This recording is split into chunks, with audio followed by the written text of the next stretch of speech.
बिस्मिल्लाहिर्रहमानिर्रहीम। अस्सलाम वालेकुम नाजरीन, मैं हूं मोहम्मद बिलाल और आप देख रहे हैं मेरा यूट्यूब चैनल। नाजरीन, जैसा कि थंबनेल पे आप लोगों ने पढ़ लिया होगा कि इमाम साहब को मिली अपने नमाजियों की तरफ से तोहफे में कार। यही दास्तान मोहब्बत, यही मोहब्बत भरी कहानी आप लोगों के साथ मैंने आगे चल के शेयर करनी है। अमूमन ऐसा होता नहीं है, हमारे यहाँ लफ्ज मौलवी जो है, जो उसको रिस्पेक्ट मिलनी चाहिए, जो उलमा की इज्जत होनी चाहिए, वैसी इज्जत जो है उनको हम नहीं दे पा रहे। तो आज की इस वीडियो में मैं उस आलिम दीन की तस्वीर भी आप लोगों के साथ शेयर करूंगा, सारी तफसीलात बताऊंगा कि किस मस्जिद में वो इमामत करवाते हैं कि जिन नमाजियों ने इतनी मोहब्बत की, इस कदर मोहब्बत की दास्तां रकम कर दी कि अपने इमाम साहब को तोहफे में गाड़ी दे डाली। लेकिन उससे पहले चंद गुजारिशात आप लोगों के साथ करता चलूं कि हम समझते हैं कि मौलवी बनना बड़ा आसान है, हालांकि ये बड़ा मुश्किल काम है। एक आलिम, एक मौलवी बनने के लिए 8 साल तक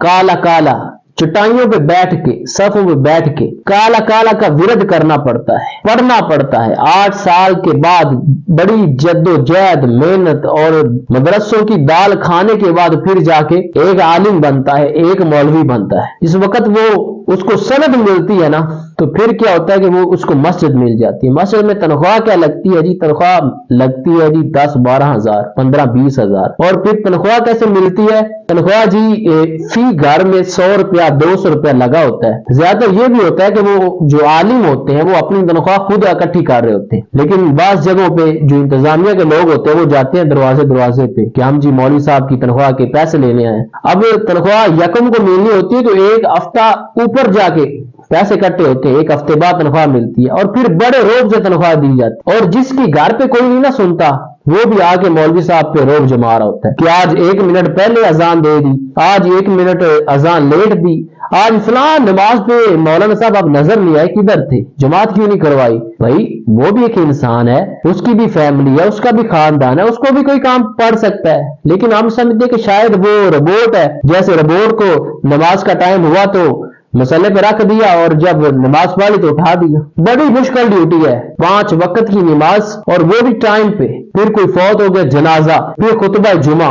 लेकिन हम समझते हैं कि जैसे ये कोई आसान काम है। हमारे यहाँ हो क्या रहा है, हम महफिल नात करवाते हैं, एक रात के सिर्फ 10 से 15 मिनट का, 1 घंटे का एक नात ख्वां 20 हजार, 25, 30, 50 हजार तक चार्ज करते हैं। कहते हैं कि पहले पेमेंट हमारे अकाउंट में भेजें, फिर हम आपकी महफिल में आएंगे, वरना नहीं आएंगे। बड़े धड़ल्ले के साथ, बड़े रोग के साथ आते हैं। फिर उनको अच्छी जगह पे बिठाया जाता है, अच्छा खाना खिलाया जाता है, फिर महफिल में आते हैं, 1-2 नातें पढ़ी और पैसे समेटे और वो गए। आलिम बनने के लिए 8 साल लगते हैं और एक नात ख्वां बनने के लिए अगर गला अच्छा होना तो सिर्फ एक टोपी लेनी पड़ती है और वो नात ख्वां बन जाते हैं। ये अलमिया है हमारा कि हम एक रात के सिर्फ 1 घंटे के लिए एक नात ख्वां को 50 हजार देने के लिए तैयार है, लेकिन एक आलिम को कोई अच्छी तनख्वाह देने के लिए तैयार नहीं है। तो फिर कैसे हमारे जो नई जनरेशन है उनमें ये शऊर आएगा, उनमें कैसे ये, उनका दिल कैसे करेगा कि वो भी दीन की तरफ आए और वो भी दीन को पढ़े, दीन को सीखे। हमारे अगर कोई बात करे कि हमारे उलमा की खिदमत करनी चाहिए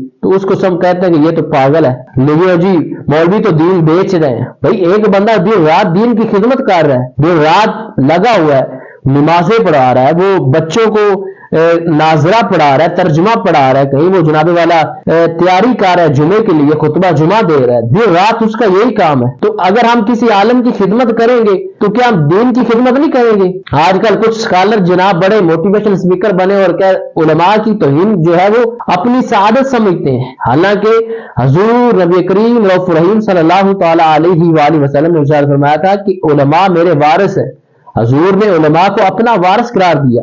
आज हमें अपने गिरबान में झांकना होगा और देखना होगा कि हम एक आलम की कितनी रिस्पेक्ट, कितनी इज्जत दे रहे हैं। अगर हम खिदमत करेंगे, वो अच्छा लिबास पहनेगा, अच्छी सवारी उसके पास होगी, तो वो जो अब थोड़ा काम करता है दीन का, अब उसके अंदर और शौक पैदा होगा और वो मजीद दीन का काम करेगा। और अगर हम उसकी खिदमत ही नहीं करेंगे, वो बेचारा टेंशन में होगा कि आज मैंने आज घी खत्म हो गया वो लेके आना, आज बिजली का बिल देना, आज मैंने गैस का बिल देना, इन्हीं परेशानियों में होगा। तो फिर वो नमाज में बार बार भूलेगा ही नहीं तो और क्या करेगा। खुदारा अपने उलमा की इज्जत भी करें اور جس قدر ان کی خدمت ہو سکتی ہے ان کی خدمت بھی کریں۔ تو چلیے میں وہ تفصیلات آپ لوگوں کو بتاتا چلوں۔ جامع مسجد ذیشان ہے جی، پاک عرب سوسائٹی فیروز پور روڈ لاہور، پاک عرب سوسائٹی فیروز پور روڈ لاہور میں یہ مسجد واقع ہے جی۔ تصویر بھی آپ لوگ دیکھ رہے ہیں، یہ علامہ صاحب ہے جی۔ درس قرآن کی جب تکمیل ہوئی تو وہاں کے نمازیوں نے اپنے امام مولانا حافظ محمد عامر مدنی اتاری صاحب، عالم دین بھی ہے، حافظ بھی ہے، محمد عامر مدنی اتاری، ان کو نمازیوں نے جناب والا کرٹس VXL کار جو ہے وہ تحفے میں دی۔ بڑی اچھی بات ہے، اور میں ان کو سلام عقیدت پیش کرنا چاہوں گا کہ جنہوں نے اپنے عالم دین کے ساتھ اس قدر محبت بڑا انداز اپنایا۔ اللہ تعالیٰ ان کی یہ محبت یہ کاوش قبول کرے اور ہمیں بھی علماء کی عزت کی توفیق عطا فرمائے۔ فی الحال کے لیے اتنا ہی، ملتے ہیں نئی ویڈیو کے ساتھ، تب تک کے لیے اللہ نگہبان۔